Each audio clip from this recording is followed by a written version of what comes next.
going to share my screen.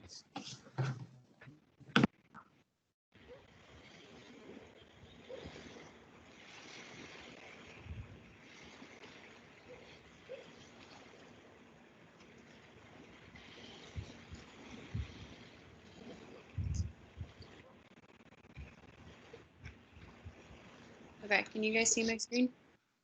Yeah. Yeah. Can you guys see me? Yeah. Okay.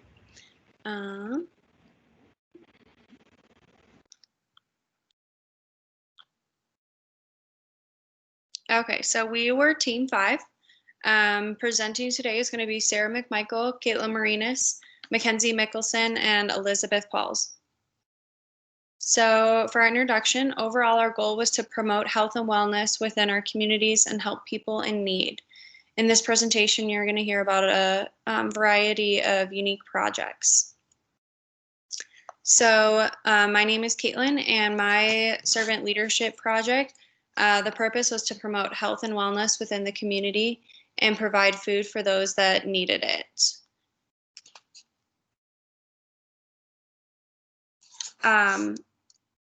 I wanted to provide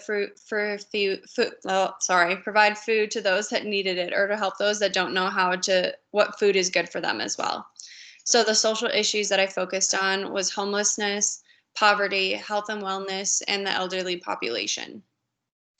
The nature of this project consisted of donating food that I had in my apartment. I also helped my boyfriend's mom pick plums from her 2 plum trees. We had to clean them, restore the trees since the branches had too many plums on them. They were starting to fall down from too much weight. We were out there for several hours, a few days in a row, picking plums, cleaning them, and fixing the trees. Also, my parents both have a recent diagnosis of diabetes mellitus, so I put together an education for them, and I described to them like what exactly they should do, their exercise they should be focusing on, how to administer their insulin, and then how to check their blood glucose properly, and the foods that they are still able to eat. I also called my grandma for a few hours and chatted with her. She had a recent fall where she broke her hip and ended up in the hospital. Overall, I was able to reach my main purpose to promote health and wellness along with providing food to the homeless. I found that it was difficult at times to do this project because during school right now, we have been swamped with work. I have been struggling to do anything outside of homework and studying. I had to do my projects in small increments so that I didn't become stressed that I wasn't working on homework. Throughout this class, I realized that even small tasks count for something. I put together an education program for my parents without even realizing that I could use it for hours for this project. Then when I talked with my group, I realized it was considered service hours. I have found that no matter how small the task is, it still affects someone. I hope that once more things open up after COVID, I can volunteer more often. I enjoy going to the shelters or pantries because I learn a lot more from others this way. I also plan on volunteering in clinics around the world to help those that do not have access to health care. That would be down in the future when I have some money to do that. But yeah, overall, I really did enjoy doing this project. I always enjoy volunteering. And it was a good experience overall. And then these are some pictures of my project. So the 2 on the left-hand side are pictures of the plums that we picked and cleaned. And then we donated it to a local pantry that accepted fresh products. And then on the right-hand side was cans and stuff that I collected for my apartment complex. My apartment complex has a good amount of homeless individuals that walk around and check out the dumpsters, and they'll actually go into the apartment complexes, and they look right by the door because people will leave food and clothes and stuff like that for anyone that wants to pick through it. So when I put all this food down, it was picked through and gone within like a day or 2. So it's just kind of nice to know that it was actually being used. And then this is Mackenzie. All right. I did my servant leadership project over 2 individuals who have health needs during this time.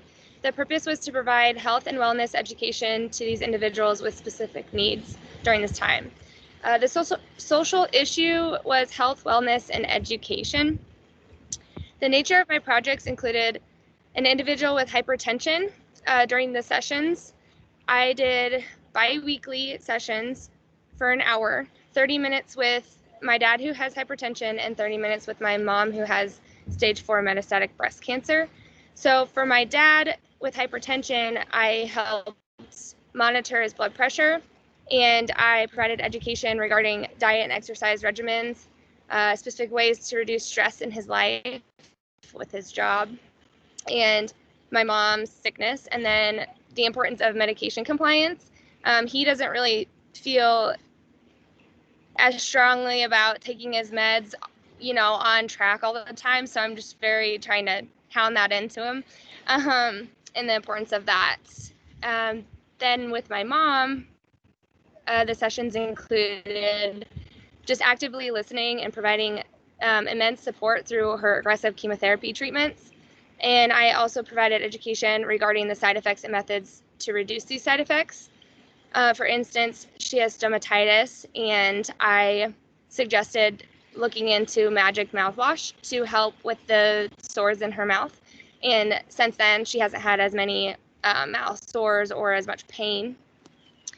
Sorry, let me get this. The synopsis of these projects is I found these sessions to be very helpful to the mental, physical, and emotional growth of both my mom and dad, as well as myself. I really enjoyed listening to the concerns and helping them positively grow and heal. With my mom, I also helped her because with her chemotherapy treatments, she is unable to leave the house because of COVID, as well as go outside because she will get 3rd-degree burns in the sun. So she's pretty much just locked up in her house, and just reading books with her and actively listening to her has really helped her with support and not feel alone. The connection to servant leadership, these individuals in need of health and wellness education and a strong support system to improve their quality and quantity of life. So these projects were completed would benefit both my mom and dad in their health and their all around life. These projects took listening, empathy, awareness, and good communication skills to successfully communicate and interact with these individuals. This project greatly improved my listening skills. Future direction in the future, I hope that I can travel with these individuals to their doctor appointments as their support system. And I hope that once school's over and COVID has passed, that I can continue supporting and educating these individuals along with other individuals that are in need during this time.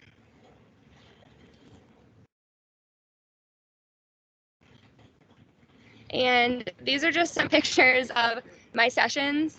My mom is reading a book there, and then these are 2 different pictures of my dad's blood pressure cuff monitoring. And then the middle picture is my mom's feet.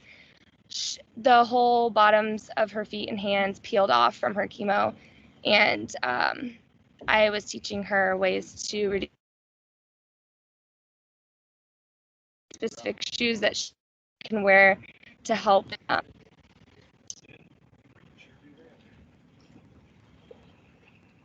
right.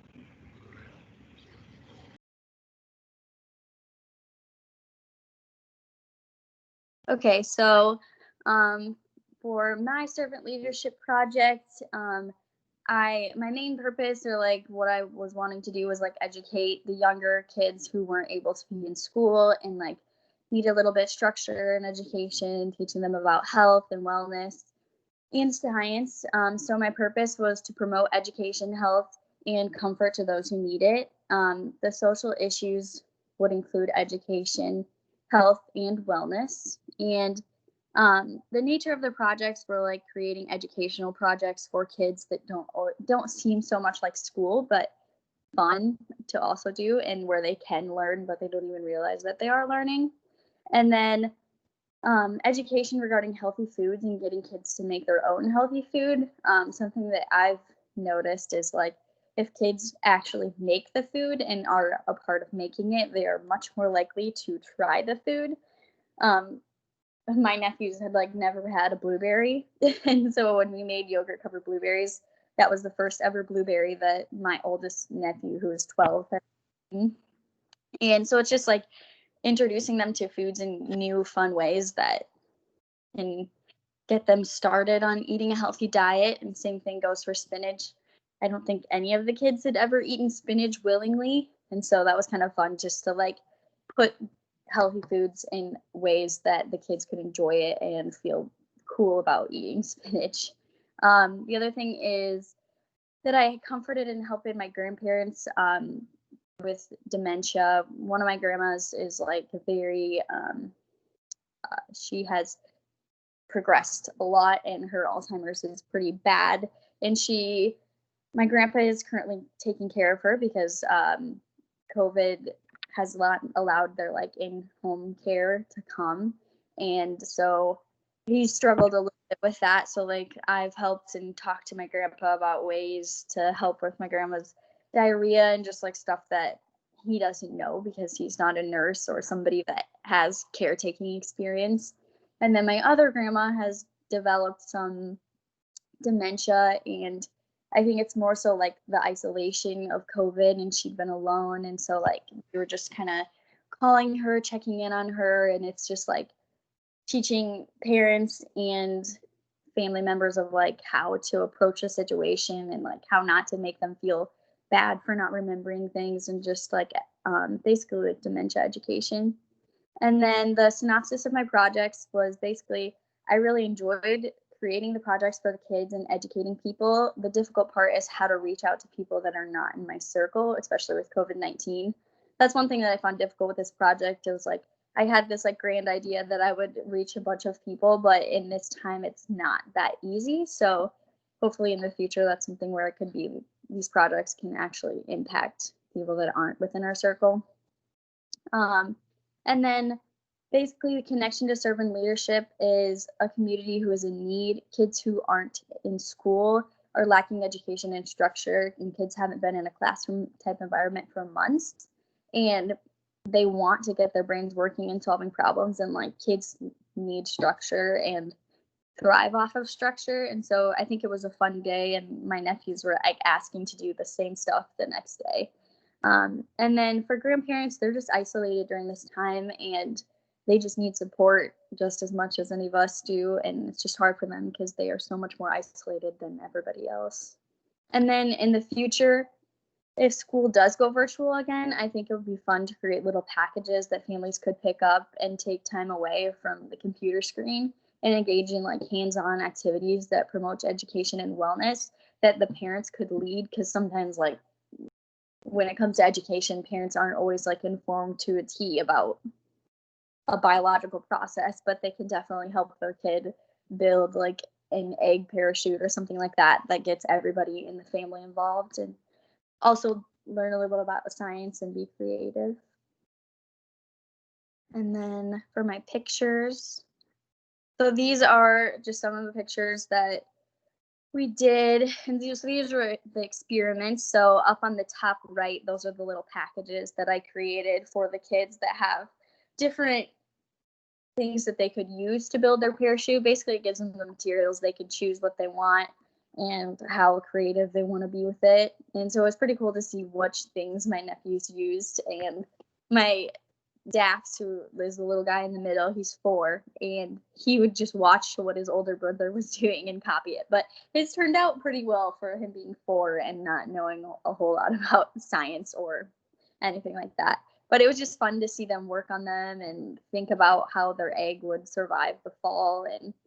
And then on the bottom right, we did an experiment basically like with dental health, like what would they predict for like coffee, cold coffee, hot coffee, and Coke and milk and water. And so they were like so excited to check the eggs like every hour to see what was happening to them. And it was pretty cool because they realized that like, oh, pop is bad because it makes your teeth gross and like can discolor them. So basically we talked about how it's important to brush your teeth. And if you do drink pop or coffee, it's important to drink water after so that you can remove all the stains and all of that. So that was just another side project that's super easy to do with kids, and they're oddly very interested. So the next one. And then these are some of the pictures that when we were making our food. So we did yogurt covered blueberries. Those were probably everyone's least favorite. They were like kind of crunchy. It was kind of a weird thing, but it was fun because they at least had to try it. And then we made spinach popsicles, and while we were making them, they all thought it was going to be the most disgusting thing ever, and they actually really liked them. So that was kind of a fun surprise. And so on the right, they're blending up the spinach popsicles, and then on the bottom left, we're all enjoying them. And then we also made banana sushi, which is fun for kids. You basically take the bananas and take peanut butter, or we use like a PB like powder that has like less fat and less sugars and stuff, and put it on the bananas and added whatever toppings they wanted, and then you freeze it and cut it up and give them little chopsticks up in the top right corner. And they had a lot of fun with that. And then it's just fun to talk about like why spinach is good for you, and blueberries and bananas, and just instead of kids coming home from school and taking cookies, they could have slices of bananas or things like that. So I thought it was just fun to see them like explore new foods, and it's something easy that parents could do with their kids. And like the popsicles and bananas and blueberries all can be frozen and taken out for an after school snack that's readily available. And that's my project. Hi, my name is Elizabeth Pauls. My servant leadership project was that I initially started with planting a garden. My purpose for the garden was to help provide some free produce and healthy options for food to those in my community that were falling on hard times related to COVID-19. I know in my community we have a lot of elderly individuals as well as young students living in Iowa City, and the bus transportation lines have been kind of minimal ever since COVID-19 happened, in an attempt to reduce the amount of people on the bus at one time, as well as they reduce the amount of stops that they do in a day. So they've cut down on the morning routes and the evening routes and things like that. So there are reduced times that people can get to the grocery store if they're able to get to the grocery store at all. I kind of wanted to tackle that. As far as social issues go, this issue relates directly to food insecurity for people who aren't able to get to the grocery store, as well as for those who may have lost their jobs related to COVID-19 and therefore can't pay for their groceries. It also relates to a lack of transportation and access. What with the bus lines being down and also just reduced, people can't get to the grocery stores unless they have a vehicle. And for some, that's not necessarily an option.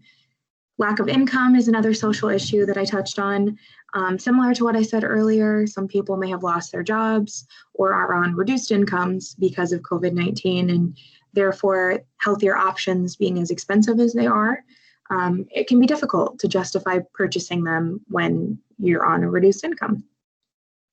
Lastly, I touched on a lack of access to healthy food choices. Some people, they simply just don't have the access to them. And this could be for any of the reasons that I've previously stated. But long story short, I wanted to kind of break down those barriers, get people the food that they need in order to stay healthy, given all that we've learned in nursing school, and also just reduce the burden of having to spend money on these things.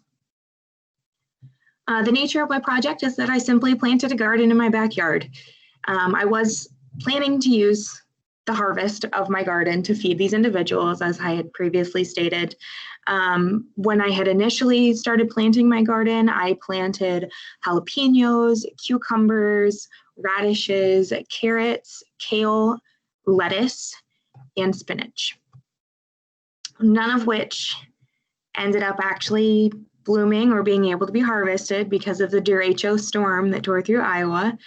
Just as I was starting to see, you know, the fruits of my labor, if you will, the storm kind of uprooted most of my plants and spread them about in my backyard, sadly. So for the synopsis of my project, it was going really, really well up until that storm. I think the garden would have been really successful had I been able to make it through the summer and to wait until I could harvest the fruits and vegetables that I had planted. I think I really could have reached a lot of people in my neighborhood with the free produce. I was actually planning on taking some of the fruits and vegetables to my work as well. I work at the hospital in Cedar Rapids, and a lot of the nursing staff there, they've really been faced with longer, harder working hours because of both COVID-19 and now the storm. So it would have been nice to be able to provide them and their families with fresh, free produce as well to take home. Initially as well, I was kind of thinking of my friends that live in the area. I have a lot of young graduate student friends. So when I planted the garden, I wanted to reach them as well, in addition to those who live directly on my street or in my neighborhood. So I was kind of sad that I wasn't able to assist them either. However, through all of this, even after the storm tore through, I was able to achieve all of the servant leadership principles that I had set out to incorporate into my project. The first of which was that I wanted to incorporate and foster a more increased sense of stewardship. Stewardship being that, you know, you kind of take something that you plan to give to other people later and you foster it with other people in mind. So I think a garden kind of fit that perfectly. You know, I grew fruits and vegetables, you know, at my home, in my care, with the thought of providing them to other people in mind. And so I put a lot of hard work and effort into making sure that the weeds were pulled, that cobwebs were removed from the soil. Spiders really like soil for some reason. And making sure that there were no squirrels that had started burrowing like their nuts and things in my soil around my plants as well. We have a lot of wildlife in our backyard, so they liked the garden. So it was very, very nice to be able to kind of really put my focus and my efforts and my passion into my garden by thinking of the others who are going to enjoy my fruits and vegetables. As far as the other two principles that I got to do, which were awareness and building community, those actually came through my help with cleaning up after the storm that tore through. Sadly, after I realized that my garden was gone, I refocused my efforts for my servant leadership project into cleaning up the neighborhood. So what myself and a couple other people who live near me did is we kind of went door to door and we were talking to people, asking them, you know, do you have any damage to your home? What can we do to help move tree branches or cut things down? You know, how are you doing? You know, do you have power? Do you need anything? We were luckily able to get to pretty much all of the surrounding houses on our street, and that took about 6 hours. I added some pictures on my PowerPoint slides, so I'll go over those a little later, but it was very, very nice to be able to go through and ask, you know, what are the deficits that you have? How can I help address them? And, you know, hi, my name is Elizabeth Pauls and I'm your neighbor too. It was cool to meet people that I hadn't met prior through kind of the joint trauma of the storm, if you will. Through all of that, I really do feel like I had a really good connection to servant leadership. It felt good to get actively involved in my community, both kind of theoretically with the garden. I wasn't obviously able to see, you know, the fun things that would have happened had I actually had a produce, but that's okay. And then through the cleanup with the storm. As far as future directions go, I think that the garden was a great idea. Like I said before, multiple times, really sad that I didn't get to see it kind of come to fruition, but I don't know. I think I could probably do it again in the future. I plan to do it again in the future, hoping maybe I can get like a winter squash garden set up here and try again. I know there's still plenty of people in the community that would benefit from free produce. I know there's still plenty of coworkers of mine that could benefit from free produce. You know, you really can't not benefit from free produce at any point in time. It's healthy, it's cost efficient, and it just brings people together. So I'm hoping to continue my garden in the future. As far as my pictures go, The first slide here is of me kind of setting up my garden that very first day. I sectioned it off into 8 sections based on each of the different kinds of seeds I was planting so I could keep track of what was where. I used tarp. It was kind of like this permeable tarp so the water could come through and get through, but the soil stayed in its own little box. You can kind of see me planting the seeds and then also holding up the seed packets to show my lovely husband, who was my photographer at the time, what I was doing. It took me about 2 hours to get everything set up between getting the soil poured into the tarp sections and then, divvying up the seeds that go into the little holes to plant and then watering it all, yada, yada, yada, basic gardening stuff. So for the next slide, I had some pictures there. Actually, just the one picture. This was the peak of my garden before the derecho storm tore through. My cucumbers, which is the very, very full plant toward the front of the picture, they were just starting to bloom. I don't think you can see any of the little yellow flowers coming off of the plant there, but I was so excited. There were a couple little itty bitty baby cucumbers, they look like little pickles, that were just starting to come through. And then my radishes look great. Lettuce was coming in. But sadly, the winds kind of tore it all through. So in the following pictures, you will actually get to see some of the damage that occurred in Iowa City.